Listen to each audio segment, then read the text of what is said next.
할렐루야. 네, 한 주간 분주했던 일상에서 잠시 벗어나 각 가정들이 모여 명절을 보냈습니다. 하나님께서 허락하신 이 귀한 시간을 감사하며 주님의 날 함께 모여 하나님께 우리의 마음을 드립니다. 무엇보다 오늘 선포되어지는 말씀을 통해서 깨닫는 바 하나님과 더욱 가까워지는 우리 되기를 축복합니다. 그리고 한 가지 더 요청드리는 것은 담임 목사님의 건강과 또 교회를 위하여서 함께 기도해 주시기를 부탁드립니다. 성도님들께 먼저 질문을 하나 드리겠습니다. 쉬워요. 네, 긴장하지 마시고요. 저의 나이는 몇 살일까요?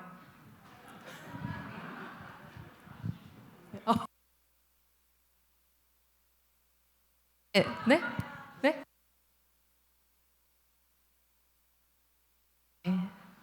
네, 여러 가지 되게 방대하게 나이가 나왔는데, 네, 추측해서 하신 거죠? 네, 20살 같아 보여서. 네, 감사합니다. 네, 40은 조금, 네, 여기서는 제가 저의 나이를 비밀로 하겠습니다. 정답은 정말 궁금하시다 하시는 분들은 예배가 끝난 후에 저를 살짝 찾아오세요. 너무 이렇게 너무 궁금해요 하면서 찾아오시지 말고 살짝 이렇게 오셔서 몇 살 이렇게 하시면 제가 말씀드리겠습니다. 네, 제가 한때는 동안이라는 소리를 많이 들었습니다. 그런데 오늘 듣고 보니까 와닿네요. 네, 그래서 조금 거짓말 못해서 10살 정도는 어리게 보시는 분들이 많았었습니다. 네, 과거형이에요. 이제는 저 멀리서 보면 어려 보이는 것 같다고 하시는 분들이 간혹 있으세요. 오늘도 대략 비슷하게 나이가 나왔는데요. 네, 세월을 숨길 수가 없습니다. 전에는 제 진짜 나이에 대해 말하기가 바빴어요. 저는 몇 살입니다. 아니요, 저는 이 나이예요. 이렇게 말하기가 바빴는데 요즘에는 몇 살 같아 보인다라고 하시면 되게 조용히 웃고 넘어갑니다. 그렇다면 여기서 한 가지 더 질문을 드릴게요. 혹시 인바디를 측정해 보신 분 계신가요? 네. 저는 한 재작년쯤에 체중계와 연동하여서 핸드폰 앱으로 딱 한 번 확인을 해본 적이 있습니다. 근데 거기에는 여러 가지 이렇게 체지방률 여러 가지 뭐가 많이 나와 있어요. 비만도 이렇게. 근데 나와 있는 것 중에 하나가 신체 나이가 나와요. 신체 나이가. 저는 몇 살이었을까요?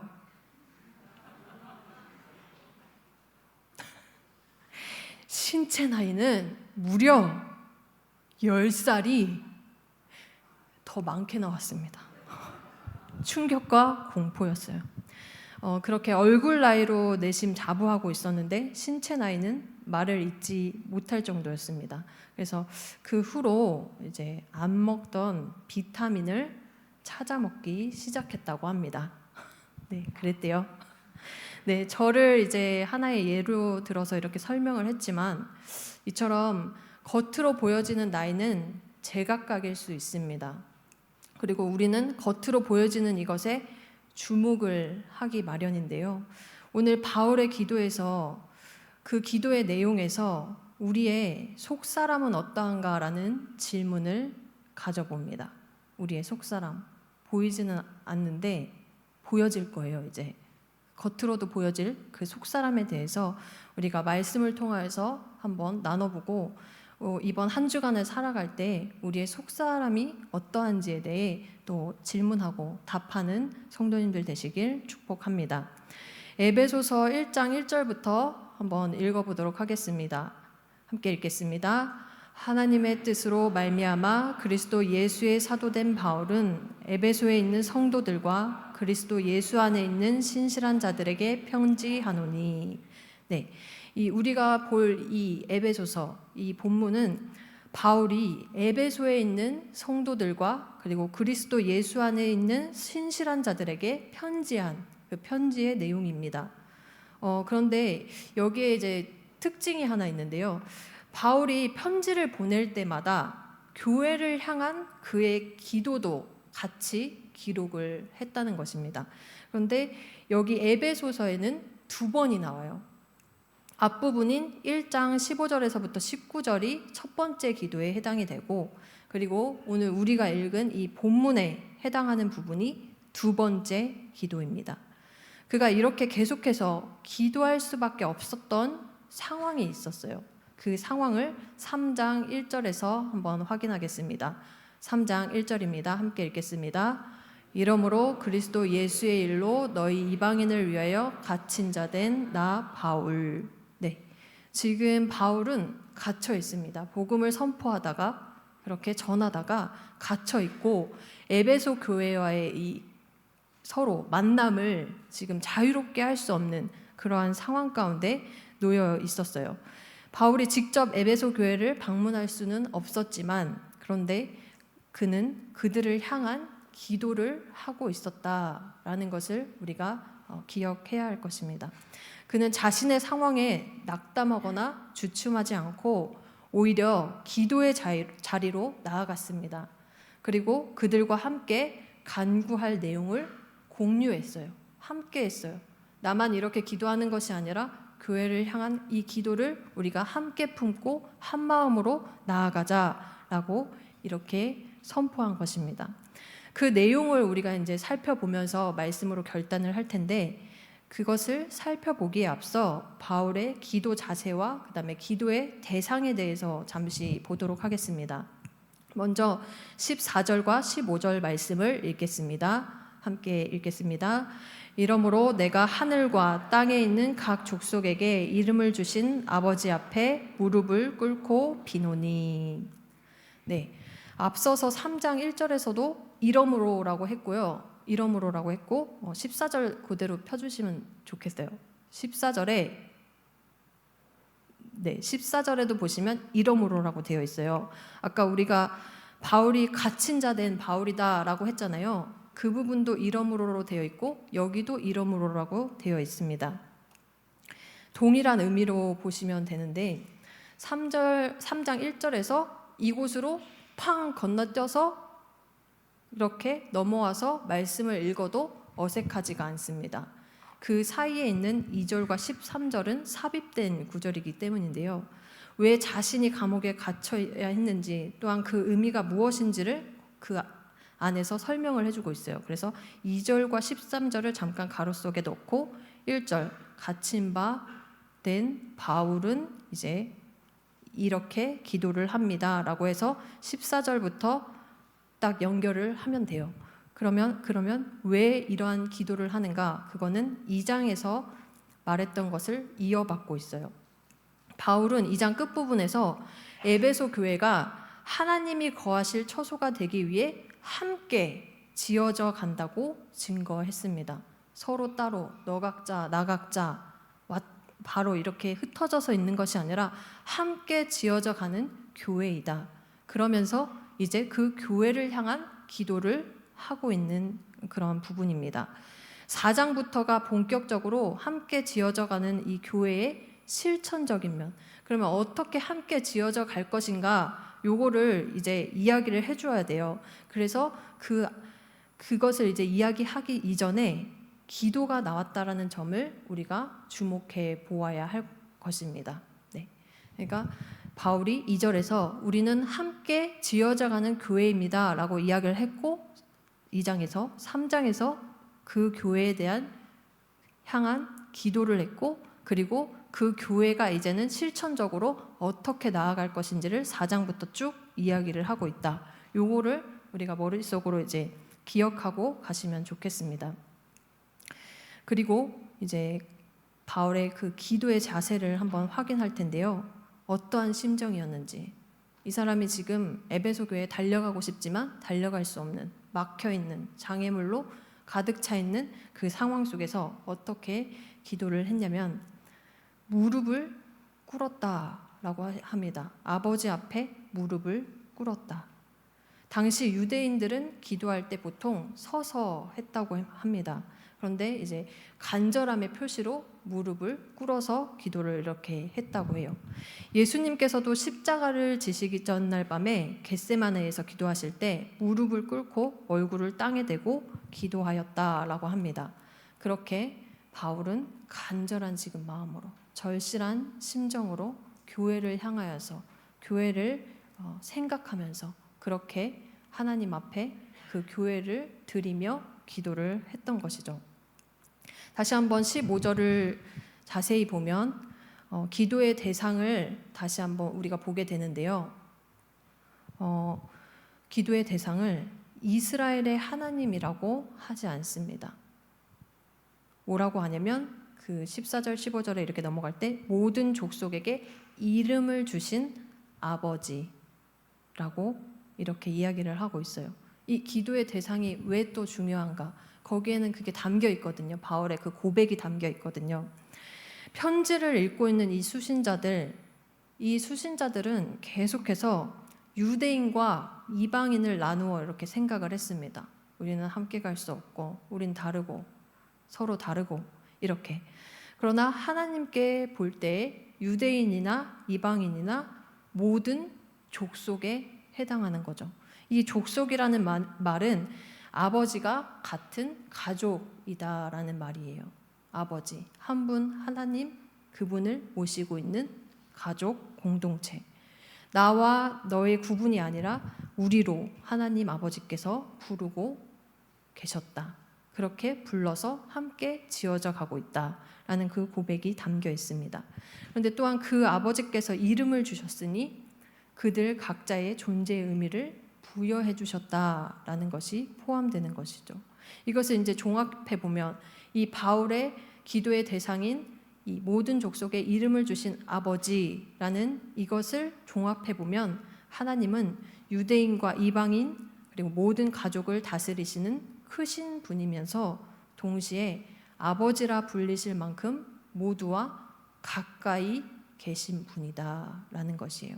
그런 분께 그분을 절대적으로 신뢰하면서 모두에게 다가와 주신 그분을 바라보면서 지금 바울은 간절한 마음으로 간절하게 겸손하게 하나님께 기도하고 있는 것입니다. 에베소서 2장 4절과 5절 말씀도 함께 읽겠습니다.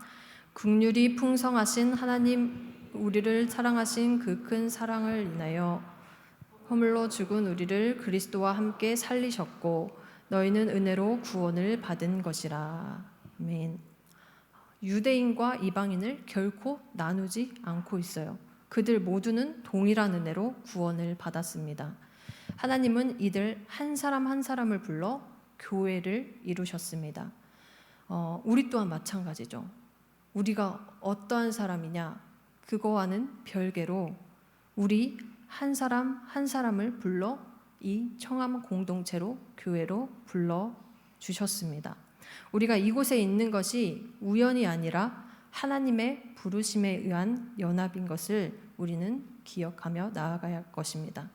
서로를 구분하기에 앞서 우리를 부르신 하나님 아버지 안에서 교회를 이루어 나가는 믿음의 공동체 되시길 축복합니다. 그렇게 구원받은 모든 자들을 향한 바울의 기도 내용을 지금부터 이제 살펴보겠습니다. 이 기도가 또한 우리 인생과 우리 교회, 청함교회를 향한 기도가 되기를 소망합니다. 16절 말씀입니다. 본문 16절 말씀을 함께 읽겠습니다. 그의 영광의 풍성함을 따라 그의 성령으로 말미암아 너희 속사람을 능력으로 강건하게 하시오며. 바울은 성령으로 속사람이 강건하기를 간구했습니다. 이 속사람이라는 것은 인간의 가장 깊은 내면을 말하고 있는 것이죠. 그런데 이것을 또 한 번 더 설명해 주는 것이 있는데 고린도후서 4장 16절입니다. 고린도후서 4장 16절 말씀 함께 읽겠습니다. 우리가 낙심하지 아니하노니 우리의 겉사람은 낡아지나 우리의 속사람은 날로 새로워지는도다. 네, 아멘. 아까 제가 서두에서 말씀하셨듯이 우리의 인생 그리고 우리의 그 겉사람은 날과 후패해지는 것이 그냥 자연 이치입니다. 예전에 제가 막 동안이라고 해서 기뻐했다가 막 했는데 지금 제대로 된 나이에서 더 위로 올라가니까 조금 슬프기도 하고 네, 그런 것이 우리의 그 모습이지만 우리의 속사람은 뭐라고 하나요? 낡아지나? 날로 새로워진다. 날로 매일매일 그냥 새롭고 또 새로워진다라고 이렇게 선포하고 있습니다. 우리의 겉사람이 세월에 따라서 연약해진다고 할지라도 속사람마저 그럴 필요가 없다라는 것이죠. 오히려 속사람이 날로 새로워지는, 강건하여지는 우리의 모습이 되어야 할 것입니다. 이 강건함이라는 것이 그러면 무엇일까? 용기를 잃게 만드는 낙심과 반대되는 의미입니다. 이게 뭐 튼튼하고 건강하고 막 더 힘차고 이런 거, 힘을 얻는 것. 그런데 그거에 반대되는 것이 낙심. 약간 우리의 육신이 질병으로 연약해지는 것 같이 그것에 해당되는 것이 낙심이라는 것이에요. 바울은 각 사람의 마음에 하나님의 역사, 그분의 풍성함이 일어나기를 간절히 간구하면서 우리의 속사람이 강건하여지기를, 낙심하지 않고 그렇게 힘을 얻어 살아가기를 간구하고 있습니다. 이어서 17절 말씀도 함께 읽겠습니다. 17절 말씀입니다. 믿음으로 말미암아 그리스도께서 너희 마음에 계시게 하시옵고 너희가 사랑 가운데서 뿌리가 박히고 터가 굳어져서. 네, 저는 이제 이 부분을 두 번째 간구라고 보고서는 우리가 속사람을 강건하게 합시다라고 첫 번째, 그리고 두 번째로 그리스도께서 우리의 마음 가운데 계시게 합시다. 이것이 간구의 내용입니다. 하고서 이제 똑 끊어서 말씀을 처음에는 읽고 정리를 했었는데 나중에 이제 보시면 아시겠지만 이 바울의 기도 쭉 14절부터 21절까지 쭉 읽으면 하나의 기도 제목이 하나의 속사람이 강건하게 하옵소서. 여기에 이제 이 부분이 뭐냐면 속사람이 강건한 구체적인 증거가 이제 나오고 있는 것이에요. 속사람이 강건하다는 것을 어떻게 할까? 그것만 그냥 외치면 그만인가? 그거인 것이죠.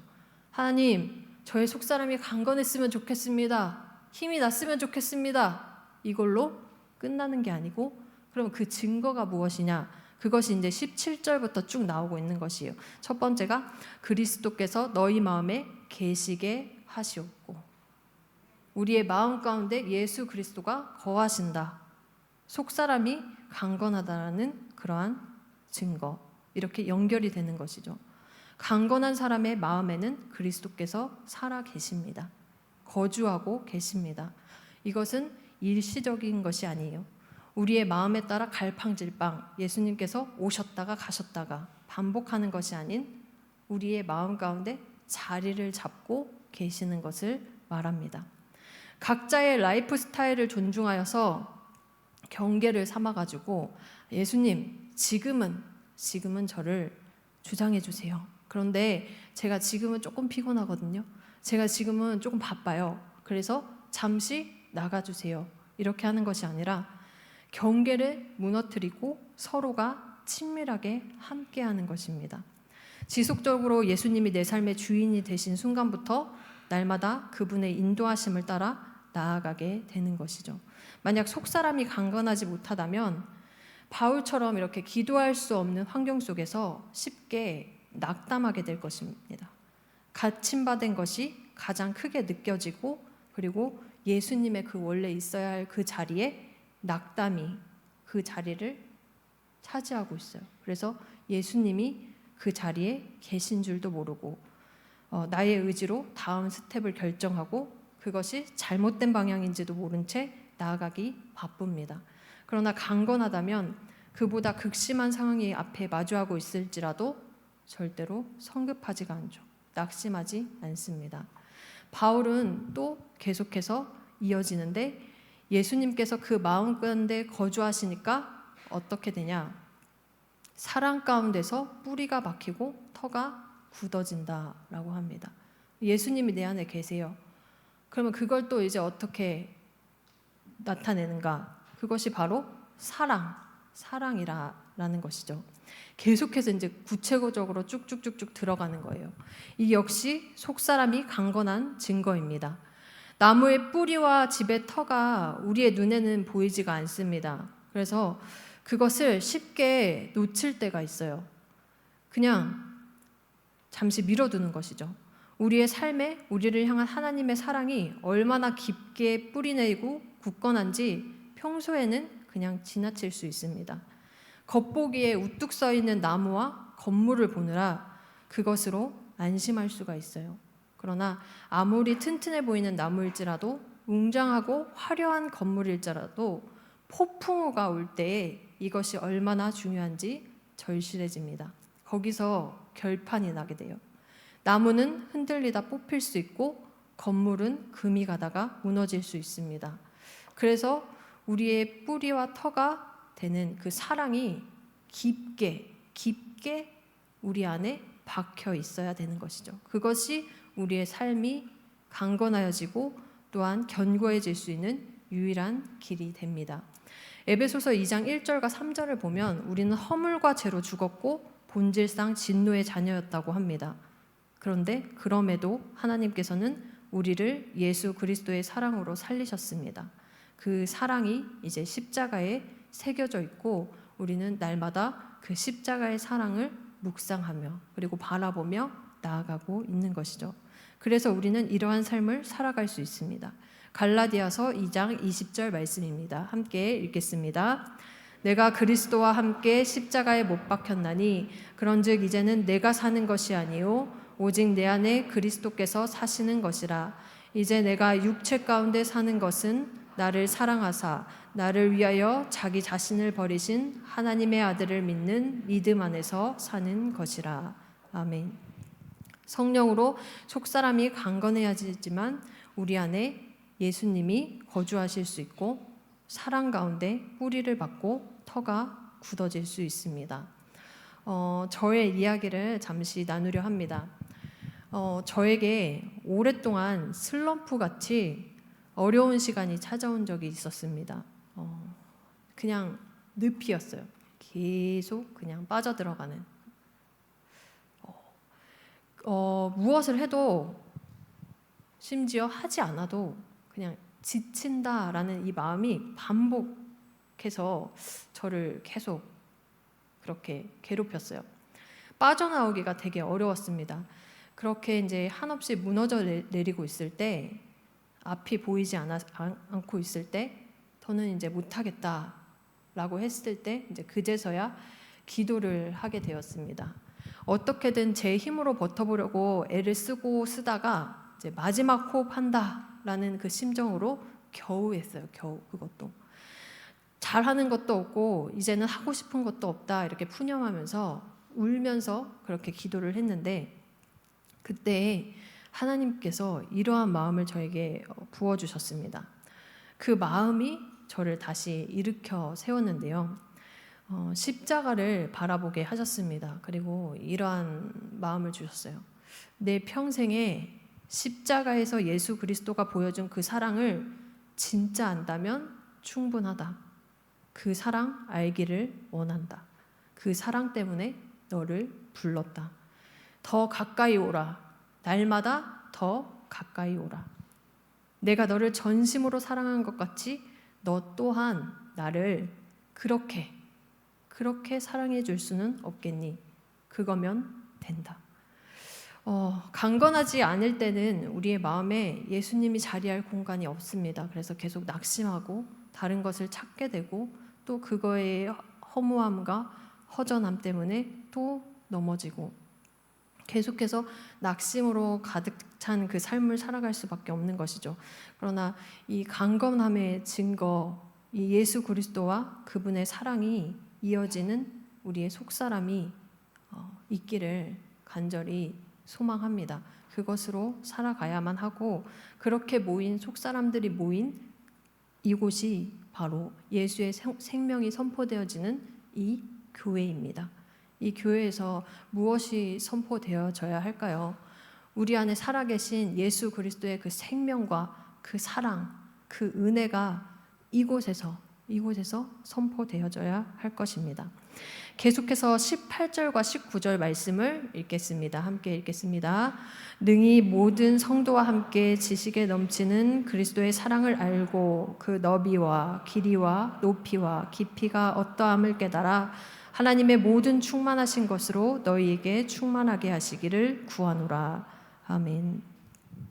바울의 기도가 제가 말씀드렸잖아요. 처음에는 9절마다 구하는 바가 떨어져 있다라고 이렇게 생각을 했어요. 그래서 첫째, 강건케 하소서. 둘째, 그리스도가 마음 가운데 거하게 하소서. 셋째, 사랑이 뿌리 받게 하소서. 넷째, 이렇게 하면서 쭉쭉 그 지식을, 그 사랑을 알게 하소서, 깨닫게 하소서, 이렇게 쭉쭉쭉쭉 강구하고 말씀을 마치자 이렇게 생각을 했었는데, 그러나 이 말씀을 읽을수록 그리고 함께 고백하며 기도할수록 모든 것이 맞물려 있다는 것을 발견하게 되었습니다. 바울은 우리 안에 뿌리 박힌 그 사랑이 모든 사람을 품으신 사랑임을 알기 원했습니다. 차별이 없으신, 한계가 없으신 그 사랑. 이 사랑을 깨닫지 못하면 그 어느 것도 우리의 인생에서 의미를 찾을 수가 없기 때문입니다. 구원도, 교회도, 사명까지도. 우리의 이성으로는 도저히 이해할 수 없고 또 지식으로만 가지고 있을 수도 없는 이 사랑, 이 땅에서 예수님께서 보여주신 이 사랑을 우리의 평생에 그 너비와 길이와 높이와 깊이가 어떠함을 경험하면서 깨달아 알기를 그렇게 강구한 것이죠. 사실 그렇게 하기에도 우리의 주어진 시간은 부족하고 또 부족합니다. 그분의 사랑이 무엇과도 비교할 수 없을 만큼 너무나도 크기에, 그리고 우리의 지식으로 설명하기에는 가늠할 수조차 없이 깊기에, 그러나 로마서 8장 39절의 기록처럼 어떠한 존재도 우리를 그리스도의 사랑에서 끊을 수가 없습니다. 그러하기에 우리 마음 가운데 심겨진 그 사랑으로 우리는 오늘도 살아가야 합니다. 그리고 이 땅에서의 마지막 순간까지 살아가야 합니다. 결국엔 그 사랑만이 남아서 우리가 영원을 살게 될 것입니다. 바울은 마지막에 이르러 하나님의 모든 충만하신 것으로 충만하기를 강구하고 있습니다. 에베소서 4장 13절 말씀인데 함께 읽겠습니다.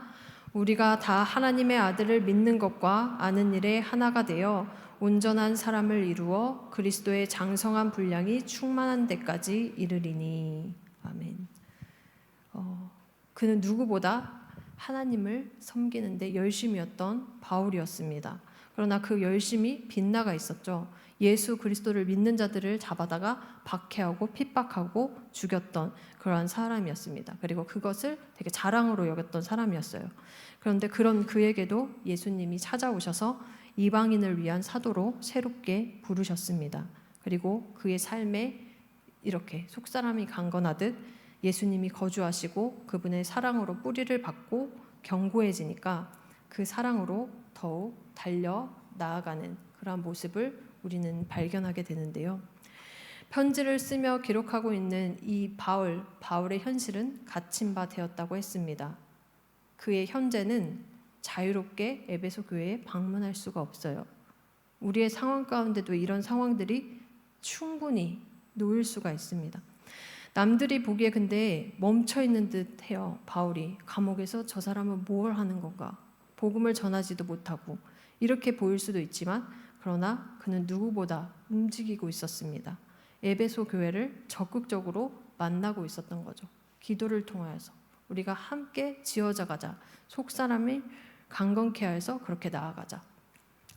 에베소서의 마지막 부분이 6장 10절에서도 이 말씀을 합니다. 6장 10절인데요. 함께 읽겠습니다. 끝으로 너희가 주 안에서와 그 힘의 능력으로 강건하여지고.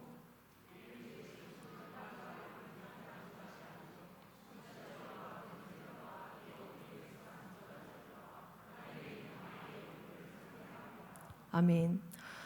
10절과 12절에 이렇게 또 얘기하는 것이 거듭 앞에서도 강건하라 라고 했고, 여기에 끝에 편지의 마지막에서도 지금 강건하라 라고 이렇게 하고 있어요.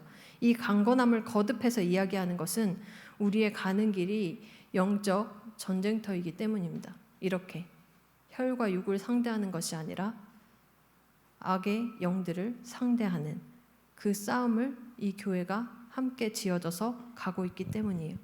세상의 것을 상대함도 아니고 세상의 것으로 상대할 수도 없는 그 길을 우리는 가고 있습니다. 그런데 이 길을 홀로 가는 것이 아니라 교회로 함께 모인 우리가 가고 있는 것이에요. 6장 끝에는 이 말씀을 하면서 그래서 우리가 전신갑주를 입고 무장해서 가야 한다고 하는데 그 전에 이제 바울이 말하기를 기도로서 속사람을 강건케 해달라는 그 간구를 가지자라고 이렇게 선포하고 있는 것입니다.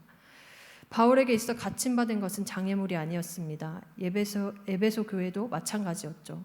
바울로 인해서 그렇게 갇힘받은 바울로 인해서 흔들림이 제공되지 않았습니다. 우리에게 그 복음을 전했던 사람이 이제는 감옥에 갔네. 우리는 어떻게 되는 것인가? 이렇게 하지 않고 낙심하지 않고 기도로서 계속 함께 가고 있었던 것입니다. 우리에게도 이러한 은혜가 있기를 원합니다. 우리의 삶의 각자의 자리는 다를지라도 그리고 낙심하게 하는 것들 그리고 강건치 못하게 하는 것들이 우리 앞에 쳐들어온다 할지라도 그것이 나를 강건하지 못하게 하는 것뿐이야 라고 이렇게 낙담하고 좌절하는 것이 아니라 다시 한번 우리의 속사람을 강건케 하시옵소서 라고 기도하면서 함께 나아갔으면 좋겠습니다. 그리고 그 고백들이 그 역사하심이 하나님께서는 분명히 우리를 통하여 역사하실 것이거든요. 살아계신 그 역사를 이 교회에서 계속 선포하는 거예요. 서로가 서로에게 선포하고 힘이 되고 능력이 되어서 이 교회가 살아있는 공동체로 하나님께 사용받기를 원합니다. 20절과 21절 말씀을 우리가 읽겠습니다. 함께 읽겠습니다. 우리 가운데서 역사하시는 능력대로 우리가 구하거나 생각하는 모든 것에 더 넘치도록 능히 하실 이에게 교회 안에서와 그리스도 예수 안에서 영광이 대대로 영원 무궁하기를 원하노라. 아멘. 바울은 하나님 아버지께서 역사하시는 능력을 따라 우리의 기도에 넘치도록 응답하실 것임을 확신하면서 기도를 마무리하고 있습니다. 우리의 삶도 이러하였으면 좋겠습니다. 우리의 교회 또한 이러하였으면 좋겠습니다. 교회를 향한 바울의 기도를 정리하면 하나의 기도 제목이었습니다. 함께 지어져가는 교회로서 성령으로 속사람이 강건하게 하옵소서. 강건하게 되었다는 이 증거가 예수 그리스도가 우리 마음 가운데 거하시는 것이었습니다. 그리고 그분의 사랑이 뿌리 내리는 것이었습니다. 그것이 힘이 되었고 낙담으로 우리의 자리를 내어주지 않고 예수 그리스도가 우리를 지도하시는 그 삶으로 나아가게 했습니다. 그런데 그 사랑은 지식으로만 담을 수 없기에 우리의 삶에서 반드시 경험되어져야 하는 사랑이었습니다. 그 사랑을 알고 너비와 길이와 높이와 깊이를 날마다 깨달아 속사람이 강건하여지고 또한 새롭게 되어지는 우리 모두가 되어지길 소망합니다. 그렇게 우리의 인생을 가득 채운 예수 그리스도와 그분의 사랑으로 우리는 하나님의 충만하신 데까지 이룰 수 있습니다. 이 기도의 내용이 우리의 삶에 교회의 축복이 되어서 이루어지는 역사를 보길 소망합니다. 예수 그리스도와 그분의 사랑으로 꽉 찬 인생, 그것을 선포하고 증거하는 우리의 삶. 건강 진단을 우리가 하게 되면 내시경을 하잖아요. 이렇게 보잖아요. 검사를 하잖아요. 우리 삶의 이 강건함을 검사를 한다고 할 때 그것이 증거예요. 예수 그리스도와 그분의 사랑. 그것이 우리 마음 가운데 거하고 있는가.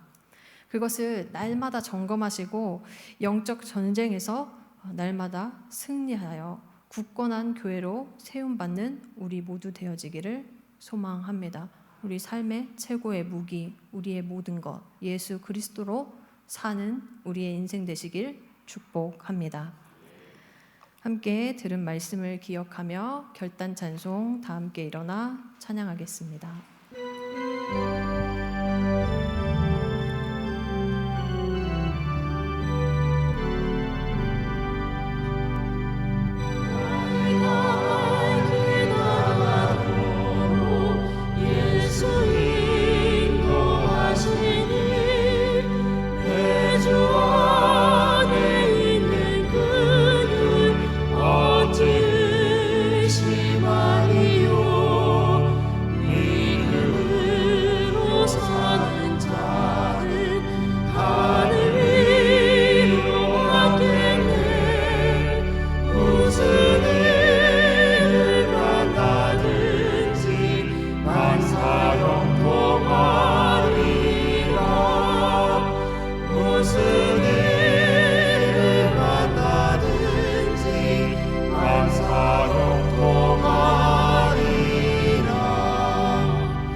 이제는 우리 주 예수 그리스도의 은혜와 하나님의 무한하신 사랑과 성령의 교통하심이 함께 지어져가는 교회로서 속사람이 강건케 되기를 간절히 사모하며 삶으로 그 증거를 밝히 드러내길 결단하는 성도님들의 머리 위에 영원토록 함께 하시기를 축원하옵나이다. 아멘.